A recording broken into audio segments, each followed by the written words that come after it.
Hello everyone, this is Nilanjana coming to you with a video titled The Use of Cannabis for Chronic Pain.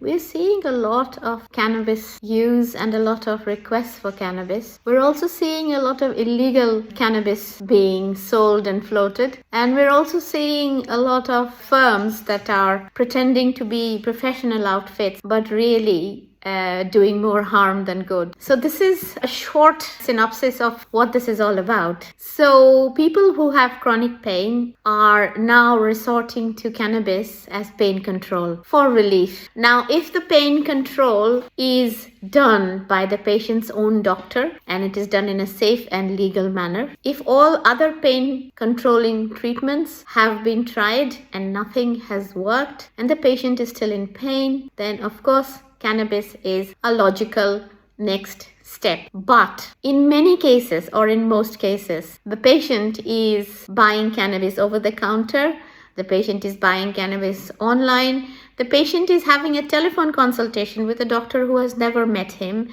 and is being given cannabis on the phone. Now, these are very dangerous practices because if the patient has a mental health issue, for example, anxiety, if there's family history of mental health disorders, and if we do not know the cause of the pain, what treatments have been tried, what treatments have worked, and what treatments haven't worked, etc., etc., etc., which only the patient's own GP will know, then it is quite unsafe to just talk to somebody on the phone and give them cannabis or just meet them for the first time and prescribe cannabis. Because cannabis that is given illegally or semi-legally has many adulterations, and these adulterants are harmful to the nervous system of the patient, and prolonged use will lead to damage to the nervous system and to addiction. So it is very, very important to speak to your own doctor, and if you need to take or if you want to take cannabis,